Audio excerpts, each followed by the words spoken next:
ဒီအဲ့တော့ကျွန်တော်တို့ဒီဝါလုံး AI မှာအတိတ်အသေးရှိတယ်အဲ့ဒါကကျွန်တော်တို့ဒီမှာ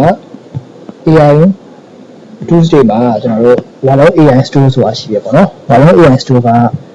ကျွန်တော်တို့ကဒီဝါလုံး AI Store တွေက AI Tuesday ကကျတော့ credit နော် credit နဲ့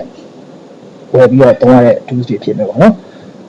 ဒီ membership plan ကတော့ member account နော်ရှိထားတဲ့သူတွေအကုန်လုံးဒီ membership plan တွေက AI Tuesday အကုန်သုံးလို့ရတယ်credit ထဲမှာဘာလို့ AI Store ကကျတော့ credit နဲ့သုံးရတယ်ပေါ့နော်အဲ့ထဲမှာဒီ store က AI Tuesday သွားခြင်းနဲ့သုံးခြင်းနဲ့ဆိုရင် go to store ဆိုရင်နေလိုက်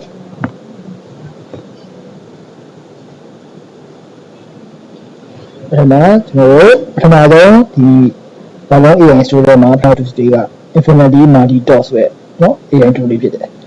ဒီ AI Tool လေးကကျတော့နော်အပြန်အလှန်ဒီစကားပြော AI video တွေကိုနော်ဒီနေ့ရောက်အပြန်အလှန်ပြော video တွေကို10 minute အထိနော်ခါရဲထုတ်လို့ရတဲ့ AI Tool လေးဖြစ်တယ်ဒီ tool လေး computer မှာဆိုရင်ဒီ use tool ဆိုတာလေးနေလိုက်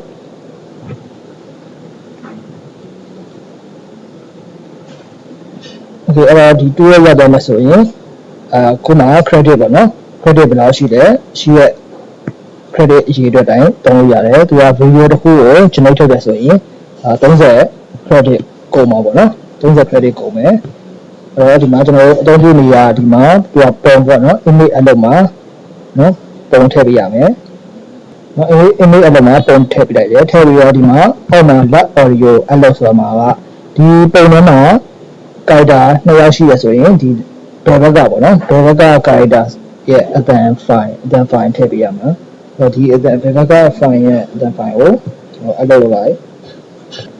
အဲ့တော့ဒါကနော် lab အလုပ် audio မှာနော်ဘယ်ဘက်က character ရဲ့အသံ file ကိုအလုပ်လုပ်ပြီး right audio အလုပ်မှာကျတော့ညာဘက်က character ရဲ့အသံ file အလုပ်လုပ်ပေးရမှာဒီမှာဘယ်ညာကဒီမှာအပေါ်မှာဆိုရင်ခုပုံမှာဆိုရင်ဘယ်ဘက်ကဒါယောက်ျားလေးရဲ့ဖြစ်မယ်ညာဘက်ကမိန်းကလေးဖြစ်မယ်ပေါ့နော်သူတို့ရဲ့အသံ file တွေကိုကျွန်တော်တို့ကအလုပ်လုပ်ပြရမယ်ပေါ့နော်ကိုဒါ recording လုပ်တာပဲဖြစ်ဖြစ်လုပ်ထားတဲ့အသံပဲဖြစ်ဖြစ် AI အသံပဲဖြစ်ဖြစ်ပေါ့နော်သုံးလို့ရတယ်โอเคအဲ့တော့ audio အသံတွေအလုပ်လုပ်ပြီးပါဆိုရင်ဒီ plan မှာကျတော့ကိုကဒီ video ကဘယ်လိုပုံစံလေးထုတ်ချင်လဲဆိုတာကိုရေးလို့ရတယ်မရေးပြီးလည်းရတယ်ရေးပြီးရဆိုလည်းပို့ပြီးတော့ဒါ result တိကျကျကိုကပို့ပြီးတော့ကိုယ့်ရဲ့ customer ရချင်တယ်ဆိုရင် plan ကိုရေးပြီးလို့ရတယ်ဥပမာဒီမှာ plan ကိုကျွန်တော်ရေးပြလိုက်တယ်မရေးလည်းရတယ်ဘာမှမဖြစ်ဘူးနော် audio order ဒီကောင်ကအရေးကြီးရပေါ့နော်ဒီ audio order ကဘာလဲဆိုတော့ဒီ minimum နော်ဒီအပေါ်ကဒီ minimum ကိုရွေးမယ်ဆိုရင်ဥပမာဒီကိုကဒီဇာတ်ကောင် character တွေကအပြန်အလှန်ပေါ့နော်အပြန်အလှန်အခါရပြောရဲဆိုရင်အပြန်အလှန်ပြောတဲ့ပုံစံဆိုရင်ဒီဟိုပါပေါ့နော်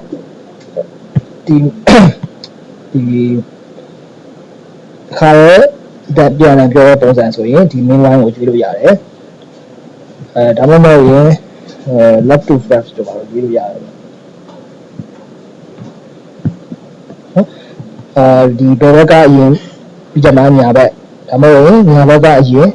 ဒါပြီးကြဘယ်ဘက်ပေါ့နော်ဥပမာဆိုရင်ဒီမှာဆိုရင်ညာဘက်ကဆိုရင်ဒါကမာလေးကစပြောမှာပေါ့နော်ကမာလေးကအရင်စပြောမယ်ပြီးကြမှာယောက်ျားလေးဘယ်ဘက်ကယောက်ျားလေးပြောမယ်ဒါမှမဟုတ်ရင်ဘယ်ဘက်ကယောက်ျားလေးကအရင်စပြောမယ်ဆိုရင်ဘယ်ဘက်ကိုအရင်ပြီးကြမှာညာဘက်ပေါ့နော်ဟိုကအတန်ကိုတော်ရနေစပြောမယ်ဆိုတော့ဒီအောက်မှာရွေးလို့ရတယ်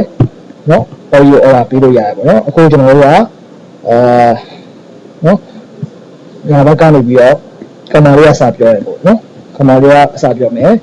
resolution မှာက920 280နော် data ပေးလို့ထုတ်ရွေးလို့ရတယ်ရွေးပြီးတော့ဒီမှာ generate video ဆိုနေလိုက်ပေါ့နော် okay အဲ့တော့တကယ်လို့ကိုကဒီ audio ကနော်တပြိုင်တည်းအပြန်အလှန်တစ်ချိန်မှာကပြောတဲ့ပုံစံတွေဆိုရင်တစ်ချိန်လုံးမှာပြောတဲ့ပုံစံဆိုရင်အပေါ်ကဒီမှာတော့ probably at same time ပေါ့နော် probably at same time ကိုရွေးလို့ရတယ်ဒါမှမဟုတ်ရင်ညာဘက်ကအရင်ညမပေဘက်ကိုပြောတဲ့ပုံစံနော်ချက်တာရွေးလို့ရတယ်ကိုယ့်ရဲ့ audio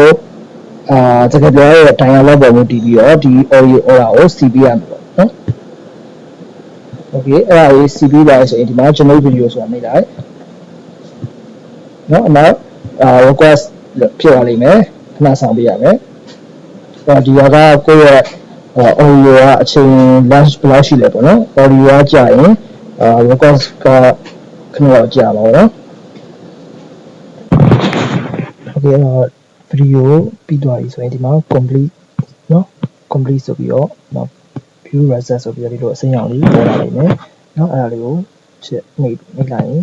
နော် video ရဒ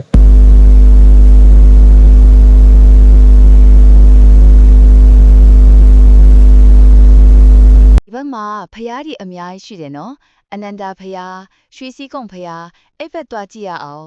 ဟုတ်တယ်အနန္ဒာဘုရားကတော့အနောရထာမင်းတီထားတဲ့အလွန်လှပတဲ့ဘုရားအတွင်း mural paintings တွေကိုငါအမြဲတမ်းကြည့်ချင်ခဲ့တယ်